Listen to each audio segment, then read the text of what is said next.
Hello, everyone. My name is Jacob. I am already a wealthy man, and I am ready to tell a touching story from my life. The day after the funeral. By the time you've buried a woman you've loved for 52 years, you think nothing can surprise you anymore. Chapter 1. The call? My hands were shaking when I put the phone down. It wasn't from grief that had settled in my bones days ago like a slow, dull ache, but from something harder to name. Eli wasn't coming. He said it softly, like an apology. Dad, I just can't be there. It's Ellie's birthday. We've had it planned for months. I thought you'd understand. Understand. I've tried to be many things in my life. Provider, listener, builder, and, when the world demanded it, a forgiving father. But in that moment, I couldn't find the right words to wrap around my pain. My wife, Miriam, was gone, and our only son chose cake and candles over standing beside me as we lowered her into the earth. Do what you have to do, I said. I made sure my voice didn't shake. Just know what it means. Chapter 2. The long silence. I didn't speak to Eli again until after the funeral. That week, I moved like a man underwater. Sluggish, deliberate, trying not to feel too much because the feeling might drown me. Friends came. Neighbors brought casseroles. My granddaughter, Lily, Eli's daughter from his first marriage, sat beside me with her small hand wrapped around mine. At least someone had Miriam's gentleness. The house was full, but I'd never felt more alone. The next day, he came. Chapter 3. At the door. Eli looked older than I remembered. 32 years old, with his mother's eyes and his girlfriend standing a half-step behind him. Ellie, short for Elizabeth. She didn't meet my gaze right away.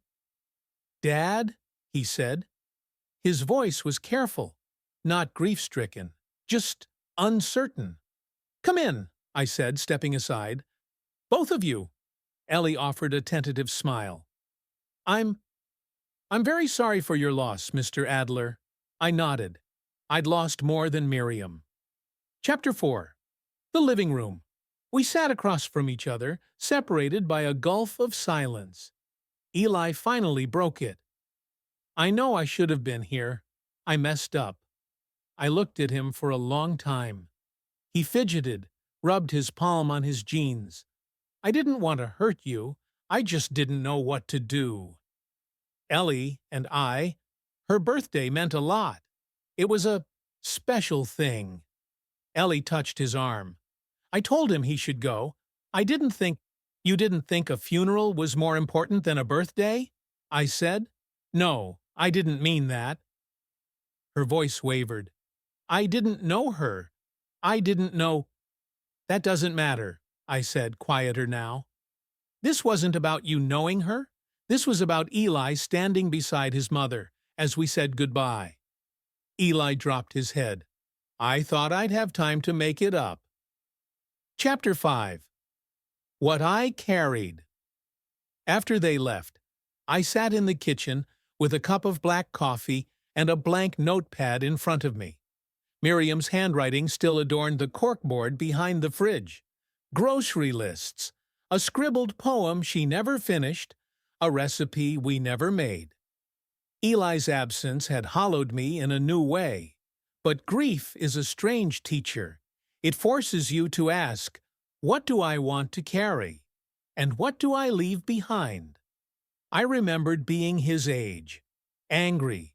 Sure I was right. Sure my father didn't understand anything about me. Maybe he didn't. But he was there when my mother died. He held my shoulder, and in that one moment, I understood the weight of a man choosing to show up. Chapter 6. Letters and Stones.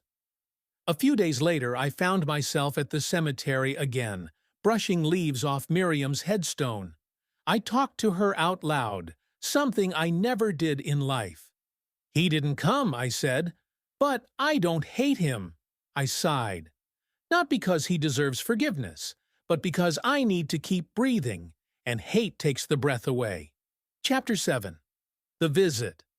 3 weeks later, Eli came alone. No Ellie, no excuses. He stood by the workbench in the garage while I repaired an old birdhouse. "I've been thinking a lot," he said, "about how I've treated you, about how I treated Mom." "She deserved better," I said without looking up. "I know." He waited, maybe for an invitation I couldn't give. Instead, I passed him a screwdriver. "Help me with this?" That was our first step forward. Chapter 8. The Birthday Candle. Much later, after we'd repaired more than birdhouses, I asked him why Ellie's birthday mattered so much that he'd missed the funeral. He was quiet for a long time. She never really had birthdays growing up. Her parents split. No one remembered. She said no one ever made her feel like she mattered. He looked at me. I wanted to change that. I nodded slowly. "You did," I said. "You made her feel chosen, just like your mother once chose me. But next time, son, remember that choosing one person doesn't mean leaving another behind." Chapter 9. Winter light life went on. It always does. Ellie and Eli married the next year. They asked me to speak at the ceremony. I spoke of forgiveness, of showing up when it matters, of making mistakes and trying again. And after, when no one was watching, I lit a single candle for Miriam. I whispered, "He's learning." Chapter 10. Lily's Question. It was a chilly Sunday morning when Lily, now 12 and always full of questions, asked me the hardest one yet. "Grandpa," she said, her legs swinging off the edge of the porch bench, "why don't you ever talk about Grandma?" I paused. The birds were unusually quiet. I set down my coffee. "I do talk about her," I said gently. "Not really," she said. "You say you miss her, but not stories, not funny stuff, not like what she smelled like or what she said when she was mad." I smiled despite myself. "She smelled like lavender and flour. And when she was mad, she got very quiet. That's how you knew you were in trouble." Lily grinned. "Like Dad?" "No," I said. "When your dad's mad, he talks too much. Your grandma—" She made silence feel like thunder. Chapter 11. A Birthday of Another Kind. Ellie came by alone a few days later. She looked nervous, hands clutched around a paper bag. "I brought you something," she said. "It's silly." Inside the bag was a small photo album, handmade. The cover was stitched with fabric that reminded me of an old apron Miriam used to wear. "It's for Miriam," Ellie said. "Sort of." I gathered pictures. Lily helped. We added stories where we could. I didn't trust my voice. I opened to the first page, a picture of Miriam in the garden, laughing behind a row of sunflowers. "She would have liked this," I said finally. "Thank you." Ellie sat beside me on the bench. "I'm sorry," she said. "Again. I never apologized properly. I should have told Eli to go. I should have gone too." I looked at her then, not as the girl who once took my son away from a grave, but as a woman trying to mend a wound she didn't mean to cause. "You've done more than apologize," I said. "You've stayed. That counts." Chapter 12. The Fire Pit. That autumn I started hosting Sunday dinners again. Nothing fancy. Just soup, bread, warm lights strung in the backyard, and a fire pit glowing beneath a canopy of maple leaves. One night, Eli sat beside me while Lily toasted marshmallows with Ellie. "I almost didn't come tonight," he said. "Why?" I kept thinking of Mom, how this would have been her thing. And I kept hearing your voice, the way it cracked on the phone that day. I wanted to forget all of it. I poked the fire with an iron rod. Sparks rose like fireflies. "I've wanted to forget too, But memory doesn't work that way. You can't skip chapters. You just have to read them slower sometimes. Eli nodded. I'm trying, Dad. I know you are, I said, and she would have been proud of that.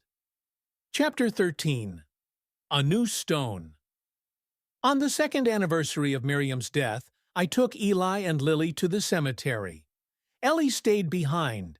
She was 6 months pregnant by then. We brought flowers. Lily added a letter sealed in a plastic bag. Eli stood silent for a long time. I think I tried to erase this place, he said, as if not coming would make it less real. It's always real, I said, but it hurts less when you don't run from it. He knelt beside the stone. I'm sorry, Mom, he whispered. We stood with him in the wind, and for once, he didn't move away. Chapter 14. When you become the oldest. The day their daughter was born, Eli called me first. She's here, he said. Her name is Miriam. I sat on the edge of the bed and let the tears come freely. Later, holding her tiny body wrapped in a yellow blanket, I realized something strange. I wasn't thinking of the funeral, or the absence, or the birthday Eli once chose over the burial.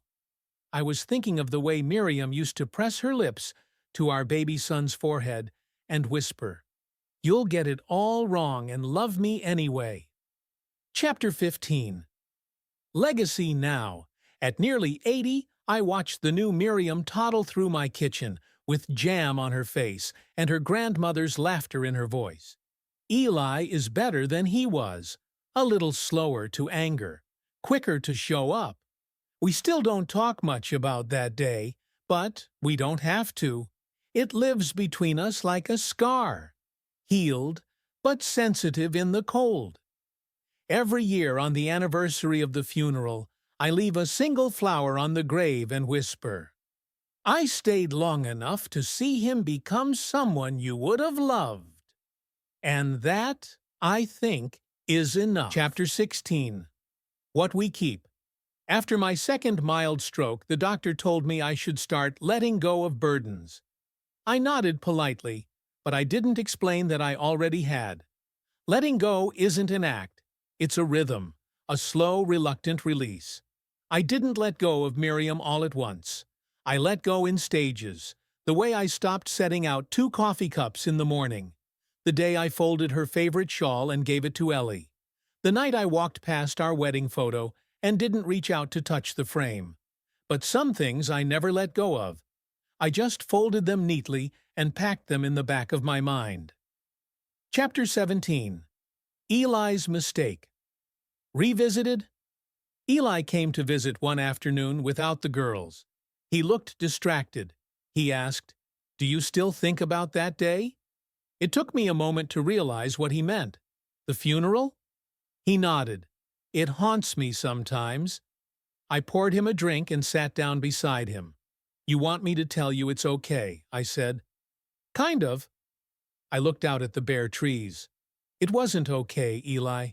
It hurt, and I hated you for a while. He looked down at the glass in his hands. But hate, I continued, is like holding fire in your bare hand and waiting for the other person to burn. We sat there quietly. The wind scraped the windows. I forgave you, not because you deserved it, but because I needed my hand back. Chapter 18. The Recipe Box. One rainy afternoon, Lily, now 16 and sharp as a blade, asked if she could have Miriam's recipe box. You're the only one who really remembers how she cooked, she said, and Ellie's casserole's been legally declared a crime in at least 3 states. I chuckled and gave it to her. We spent that Sunday cooking Miriam's old kugel recipe. Lily stirred the noodles while I read the recipe out loud. She always added cinnamon, I said. She wrote that here. She also always forgot to preheat the oven, I said, then swore the recipe was cursed. We laughed together. The kitchen felt warm again. Later, Lily hugged me tighter than usual. She'd be proud of you, she whispered. It took me a while to answer. I hope she was proud before she was gone. Chapter 19. The Gift. For my 81st birthday, Eli gave me something simple. It was wrapped in brown paper and string, like an old parcel from another decade. Inside was a frame, handcrafted. In it, the photo from our wedding, beside a photo of Miriam holding baby Eli. And beneath it, in Eli's handwriting, "Forgive me. Thank you. I love you." I traced the words with my thumb. My throat clenched. I looked at him. "I'm glad you're still writing chapters," I said. "Not everyone keeps trying." "I have a better teacher now," he said. "Two, actually." Chapter 20. A Grave Beneath the Tree Years. Pass like pages now. I walk slower, sleep more, forget things that once came easy. But I never forget the tree where we buried Miriam's ashes, the one that blooms with wild pink blossoms each spring. This year, I asked to go alone. I brought a small bench and a photo of her. I told her what she already knew, that I had forgiven Eli, that Lily was growing into something fierce and kind, that the new Miriam had her stubbornness and her hands, and that I was ready. Chapter 21. The Bench. They say I died in my sleep quietly. I'd like to believe that. Eli tells people I went with peace in my chest. I hope that's true too. They buried me beside Miriam, as I asked. The headstone says he chose to stay. Lily visits often. She brings her daughter now. They sit on the bench Eli placed between our graves, smooth cedar, built with his hands. She tells stories about cinnamon in Kugel, about mistakes and healing, about how her grandpa once taught her that forgiveness is not something you give. It's something you grow. She tells her daughter, he stayed long enough to pass the lesson on. And I think that's all I ever wanted. Chapter 22. Afterward. After the funeral, the house felt too quiet. Eli stood in the hallway for nearly 20 minutes before stepping inside. It was strange how a home could stay exactly the same and yet feel like a different planet. He ran his fingers along the oak railing, the one he'd once slid down as a boy, while Miriam yelled at him to stop before he cracked his head open. Her voice echoed more loudly in his memory now than it ever had when she was alive. Ellie joined him with little Miriam in her arms, now 6 years old. "Is it weird being here without him?" she asked. He nodded. "It's like the walls are listening, but not speaking." Chapter 23. The envelope on the kitchen table, beside a half-finished crossword puzzle and a cold cup of coffee, lay a sealed envelope.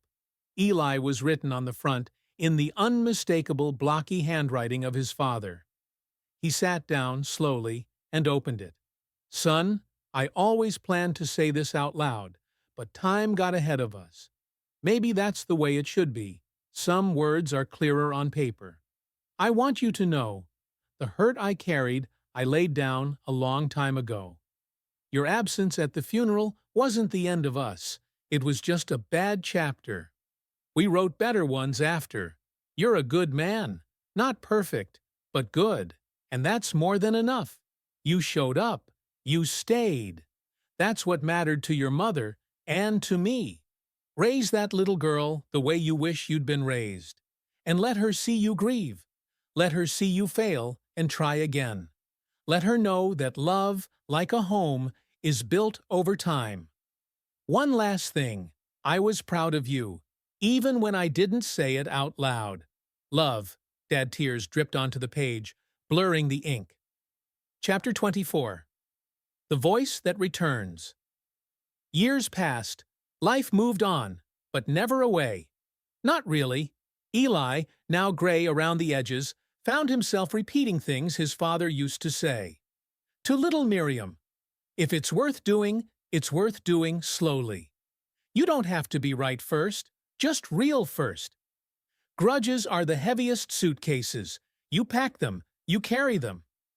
One day, while fixing a fence post, she asked, "Did Grandpa say that?" "Every week," he said with a smile.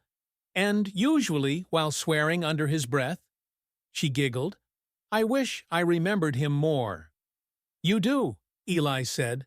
Every time you sit still and listen, you remember him. That's how remembering works. It's not just pictures, it's what you do with what someone left behind. Chapter 25. The Fire Pit Rebuilt. They rebuilt the fire pit together. Ellie, Lily, Eli, and little Miriam. It became a tradition. Every fall, one big meal, one big fire, and a moment of quiet for the man who taught them how to sit with silence. One year, little Miriam, now 10, spoke up as the embers died down. "Did Grandpa ever do something really bad?" she asked. Lily smiled across the firelight. "Yes, he forgot to listen. He expected too much sometimes. He closed doors before asking questions." Ellie added, "But then he opened them again, every time." Eli nodded. He loved like someone who knew the cost of doing it poorly and the value of doing it right. They sat quietly for a while. "I think that's the best kind of person," little Miriam whispered. Epilogue. The Bench and the Bloom. Every spring, the cherry tree over their graves blooms wildly, as if trying to outdo itself for those who no longer need impressing. Visitors often stop to sit on the cedar bench. Some read the inscriptions, some cry. One girl, now grown, brings her daughter and a book of recipes. They bake afterward, always something sweet, always with too much cinnamon. Because that's what Miriam used to do. Because that's what her husband remembered. Because that's what her son learned to carry forward. And so the story lives on, not in one man, but in many hands, many voices, many meals shared beneath blooming branches. Chapter 26. Letters to the Gone. Lily began a habit after her grandfather passed, writing letters to both him and her grandmother, sometimes weekly, sometimes when she needed guidance, sometimes when the ache of their absence surprised her like a sudden chill. "Dear Grandma, Ellie is teaching me to sew. We both suck at it. You would have laughed. But we're getting better. I used your old thread box today, the one with the tiny scissors that don't cut anything. It still smells like you. Like lavender and something flowery. Like comfort." "Lily, dear Grandpa, Miriam asked about you again. She wanted to know why you always had a handkerchief and not tissues. I told her you were old-school classy. I think she's developing a crush on a cartoon character because he wears sweaters like Grandpa. You're still shaping her somehow. Love always, Lily." She never expected replies, but writing made the silence feel less permanent. Chapter 27. Lily's Choice. At 23, Lily stood on the edge of a different kind of grief. Change. She'd been offered a job in another state, a real one, a good one. But it meant leaving behind Ellie, her little sister Miriam, and the house that had always held 3 generations' worth of memory. She walked the backyard one last time the night before leaving.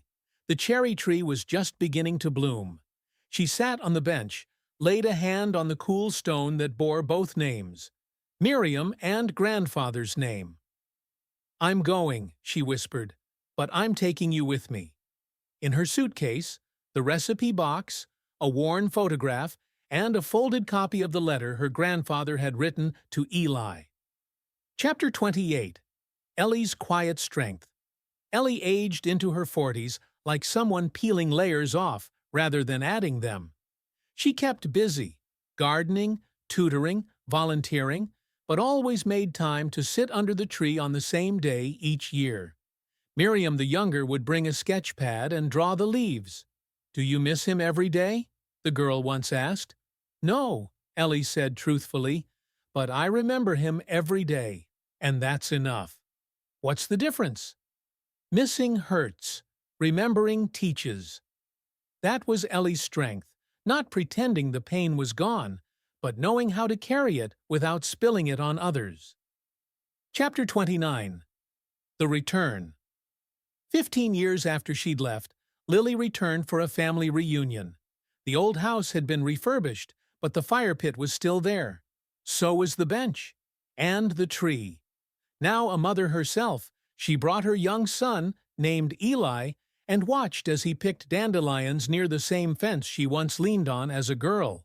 She handed him a small notebook, her old letter journal. "You can add your own if you want," she said. "To who?" "Whoever you miss," she said, "or whoever you're still learning from." He opened to a blank page, squinted in the sun, and began to write. Chapter 30. Stories That Stay. Eli the younger grew up on stories of people he never met, but he knew them. Through the firelight talks, the recipes, the letters, the stitched bench cushions, the quiet pauses between Ellie's words.